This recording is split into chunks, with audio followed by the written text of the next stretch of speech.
Hello students, welcome to my channel. This is Gunjan Sharma. आज के इस वीडियो के अंदर हम बीएससी मैथ्स के पेपर के रिगार्डिंग, एग्ज़ाम के रिगार्डिंग डिस्कस करने वाले हैं। इस वीडियो के अंदर बीएससी मैथ्स का पेपर के लिए आपको प्रिपरेशन कैसे करना चाहिए।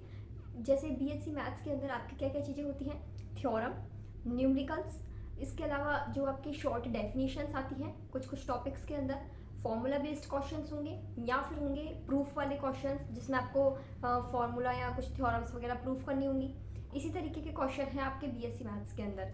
तो ले देखिए, तीन चार चीज़ें हैं, theorem, proof, numericals, formula based questions and definitions.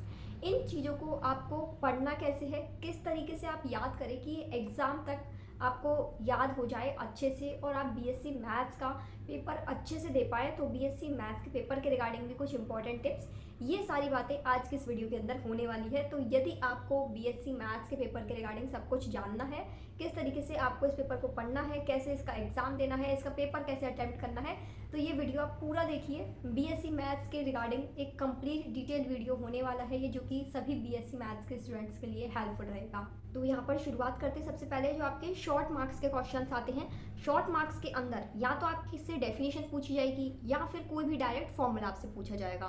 तो जब आप जो लॉन्ग आपके आंसर्स होते हैं, लॉन्ग क्वेश्चंस होते हैं, एग्जांपल्स होते हैं बुक के, उनको जब आप करोगे प्रैक्टिस तो फॉर्मूले तो आप वहाँ पर याद करोगे ही उनको सॉल्व करने के लिए। तो उनमें से ही कोई सा भी एक फॉर्मूला आपसे डायरेक्ट शॉर्ट में नेम वाइज, स्पेशली जो शॉर्ट मार्क्स के अंदर जो फॉर्मूला पूछे जाते हैं एग्जाम में वो होते हैं नेम वाइज। जैसे जस्ट एन एग्जाम्पल, जैसे पिकार्ड्स फॉर्मूला, यूलर्स फॉर्मूला, इसी तरीके से आपके जो भी जिस ईयर के अंदर मैथ्स के पेपर में जो नेम वाले फॉर्मूले होते हैं ना, वही आते हैं आपके शॉर्ट मार्क्स के अंदर।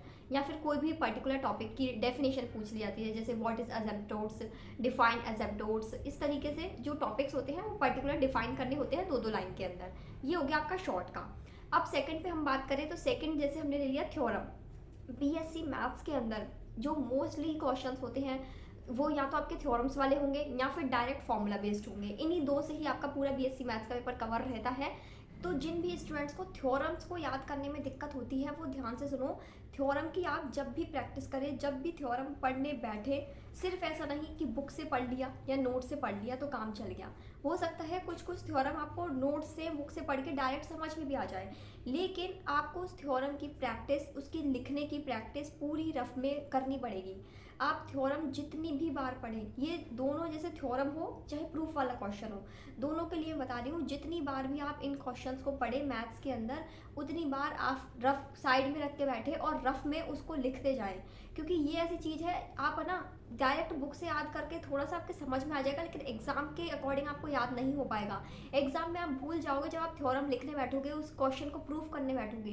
क्योंकि इनके अंदर क्या होता है कि बीच बीच में कुछ ऐसी टर्म्स ऐड की जाती है जो कि उस थ्योरम को प्रूफ करने के लिए होता है, उस थ्योरम का जो रिजल्ट है वो निकालने के लिए होता है। जो प्रूफ हम निकाल रहे हैं, डिराइव कुछ कर रहे हैं उसके अंदर, क्वेश्चन के अंदर, तो उसमें अलग से हम टर्म्स ऐड करते हैं ताकि वो हमारा लास्ट रिजल्ट निकल जाए। स्पेशली मैथ्स के अंदर ये है कि आपका हर एक थ्योरम वाला क्वेश्चन, प्रूफ वाला क्वेश्चन 2 या 3 बार प्रैक्टिस हो जाना चाहिए आपकी मेन एग्जाम से पहले। तभी वो आप एग्जाम में एग्जैक्ट बिना रुके, यदि वो क्वेश्चन आता है तो आप उसको पूरा करके आ सकते हो। मानो जैसे आपका कोई न्यूमेरिकल वाला क्वेश्चन है जो फॉर्मूला बेस्ड क्वेश्चन है, तो उसमें क्या होगा कि आपने फॉर्मूला याद किया, फॉर्मूला आपको पता है, आपने वैल्यूज पुट करी और उसको सॉल्व कर दिया, करके आ गए, ठीक है। उस तरह के क्वेश्चन की प्रैक्टिस आप केवल एक बार भी करोगे ना, कि हाँ एक बार में मेरा ये, जैसे आप जब पढ़ते हो बीएससी मैथ्स के लिए, तो एक बार आपको उस तरह के क्वेश्चन की प्रैक्टिस रफ में कर लेनी है। लेकिन ये जो थ्योरम और प्रूफ वाले होते हैं ना, इनकी जब तक 2-2 3-3 बार पूरी प्रैक्टिस ना हो रफ में, तब तक ये दिमाग में घुसते नहीं हैं। आप चाहे एब्स्ट्रैक्ट अलजेब्रा का पेपर उठा के देख लो, रियल एनालिसिस का पेपर उठा के देख लो, थ्योरी ऑफ कन्वर्जेंस, इनकी जो थ्योरम्स है वो स्टूडेंट जब पढ़ता है ना, तब उसे पता चलता है कि एक्चुअल में ये ऐसी थ्योरम्स तो है ही नहीं कि जिन्हें आप पढ़ के एक बार में याद कर लो। क्योंकि इनमें बीच बीच में पता नहीं कौन सा कॉन्सेप्ट लगा देते हैं जो एक बार में समझ में ना आए। आप मतलब कुछ कुछ कॉन्सेप्ट ऐसे होते हैं कि आप कितना भी उसके अंदर समझने की कोशिश कर लो, आपको याद नहीं होगा, उसको आपको रटना पड़ेगा। जैसे कोई थ्योरम, कोई प्रूफ है, उसमें बीच में कोई ऐसा कॉन्सेप्ट लगा रखा है जिसकी वजह से वो आगे का प्रूफ होगा। अब आपको बीच का कॉन्सेप्ट समझ में नहीं आ रहा, तो आपको उसको याद करना पड़ेगा, उसको रटना पड़ेगा कि इस, यदि ये क्वेश्चन आता है इस प्रूफ के अंदर या इस पर्टिकुलर थ्योरम के अंदर, मुझे बीच में ये वाला कॉन्सेप्ट इसमें लगाना है, तभी ये क्वेश्चन आगे सॉल्व होगा। और यदि आप उसी को भी भूल गए तो फिर वो आपका थ्योरम बीच में ही अटक जाएगा, वो प्रूफ बीच में ही रह जाएगा। फिर मैथ्स का पेपर के अंदर तो ये है कि अब बीच में रह गया तो फिर वो पूरा आगे का क्वेश्चन साफ। इसलिए कह रही हूँ कि मैथ्स ऐसी सब्जेक्ट नहीं है जैसे आप सिर्फ नोट्स से या सिर्फ बुक से पढ़कर चले गए। मैथ्स प्रैक्टिस मांगती है। जब तक आप ये थ्योरम और प्रूफ वाले क्वेश्चन को 2-2 3-3 आप प्रैक्टिस नहीं करोगे, इनके जो अंदर कॉन्सेप्ट्स लगे हुए हैं चाहे वो आपके समझ में आ रहे हैं नहीं आ रहे, कम से कम आपके हाथ को तो प्रैक्टिस हो जाए।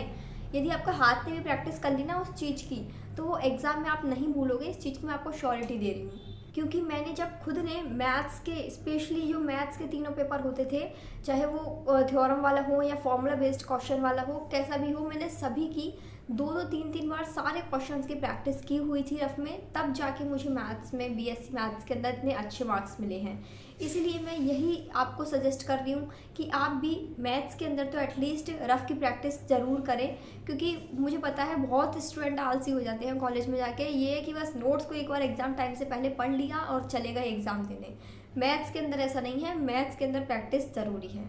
ठीक है, तो ये तो हो गए आपके थ्योरम्स वाले और प्रूफ वाले क्वेश्चन। अब मैं बात करूँ न्यूमेरिकल्स की, तो न्यूमेरिकल्स में ये है कि आपको फॉर्मूले सारे याद करने पड़ेंगे मैथ्स के अंदर, क्योंकि जो न्यूमेरिकल्स हैं वो डायरेक्ट फॉर्मूला बेस्ड आते हैं। और एक चीज़, आप मैथ्स के लिए चाहे कोई सा भी बुक पढ़े, किसी भी यूनिवर्सिटी से हो, जो बुक के एग्जाम्पल्स हैं उनको आपको सारे कर लेने हैं। भले ही आप एक्सरसाइज के कुछ क्वेश्चन छोड़ सकते हो, लेकिन एग्जाम्पल्स के आपको सारे क्वेश्चंस करने हैं, क्योंकि आपके जो मोस्टली क्वेश्चंस है ना वो एग्जाम्पल्स में से ही आ जाते हैं बीएससी के अंदर। तो आपको एग्जाम्पल्स के सारे की प्रैक्टिस कर लेनी है, चाहे वो थ्योरम्स वाले हो, प्रूफ वाले हो, न्यूमेरिकल्स वाले हों। तो ये तो हो गए कि मैथ्स के अंदर जो आपके अलग अलग तरीके के क्वेश्चंस हैं उनको आपको किस तरीके से पढ़ना है, थ्योरम वाले, प्रूफ वाले, न्यूमेरिकल वाले। अब मैं बात करूँ कि मैथ्स का पेपर आपको कैसे अटैम्प्ट करना है।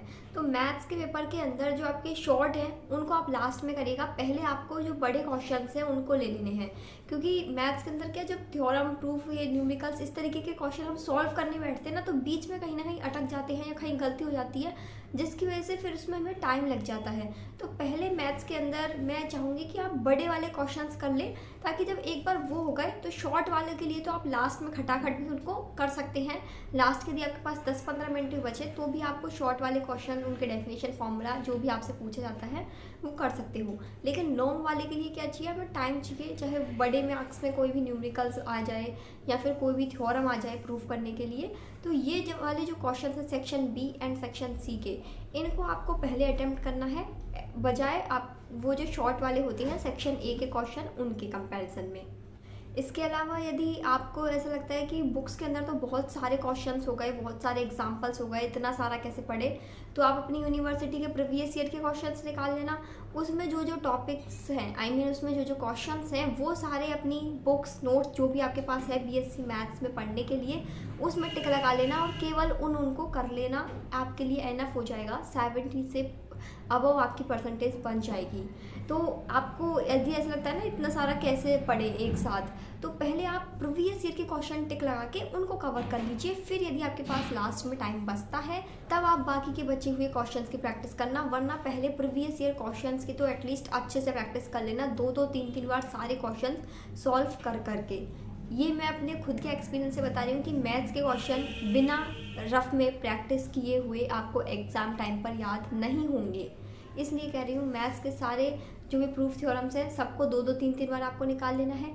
न्यूमेरिकल्स वाले क्वेश्चंस डायरेक्ट फॉर्मूला बेस्ड हो भले ही, क्योंकि इसमें स्टूडेंट्स गलती करते हैं कि जैसे कोई बुक के अंदर आपका एग्जाम्पल है, उसमें आपने फॉर्मूला लगाया और आंसर आ रहा है डायरेक्ट, लेकिन जब हम खुद सॉल्व करने बैठते हैं ना तब पता चलता है कि ये कैलकुलेशन में हम कहीं बीच में अटक तो नहीं रहे।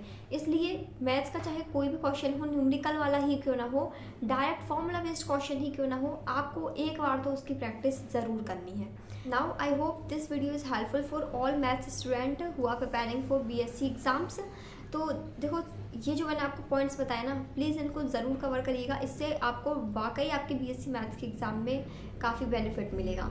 एक चीज़ और मैं आपको बताना भूल गई कि आप जब मैथ्स की जो पेपर करते हैं आपका बीएससी एग्ज़ाम का, उसमें जैसे आपका कोई फॉर्मूला लिखते हैं आप अलग से क्वेश्चन के बीच में सॉल्व करते टाइम, या फिर कोई थ्योरम या प्रूफ जब आप निकाल लेते हैं लास्ट में, तो ब्लैक पेन से उसको ऐसे बॉक्स बना के कवर कर दे कि हैंड्स प्रूफ, या फिर ये जो लास्ट का जो आंसर होता है उसको ब्लैक पेन से बॉक्स में या फिर इन्वर्टेड कॉमा में इस तरीके से ब्रैकेट में एक अलग से उसको प्रेजेंट कर दें।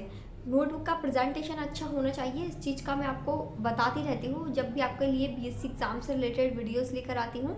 तो मैथ्स के अंदर स्टूडेंट्स से सोचते हैं कि मैथ्स में तो पूरा सॉल्व करना है, ब्लू पेन से ही लिख दो, इसमें ब्लैक पेन की क्या ज़रूरत पड़ेगी। मैथ्स के अंदर भी आप जैसे कोई फॉर्मूला लिखते हैं उसको ब्लैक पेन से अलग से हाईलाइट कर दीजिए। कोई जैसे क्वेश्चन सॉल्व करते हैं तो ऊपर जब उसका मेन आंसर लिखते हैं, आंसर नंबर वगैरह, तो इस तरीके से उसको ब्लैक पेन से हाईलाइट कर दीजिए। अब वैसे इन सब चीज़ों के ऊपर मैंने ऑलरेडी एक वीडियो बनाया हुआ है कि आपको बीएससी एग्जाम के अंदर कॉपी का प्रेजेंटेशन कैसे रखना है। उसको यदि आपने देख लिया तो आपको पता लग जाएगा ओवरऑल, क्योंकि उसमें मैंने एग्जैक्ट कॉपी को लेकर आपको समझाया हुआ है किस तरीके से आपको हेडिंग्स वगैरह हाईलाइट करनी है ब्लैक पेन से। ठीक है, इसके अलावा यदि आपका बीएससी मैथ्स से रिलेटेड कोई भी डाउट है, कोई भी क्वेरी है, you can ask me in comment section. I will try to solve your problem. Thank you for watching this video. Bye bye. Take care. Have a good day. Please share this video to more BSc students.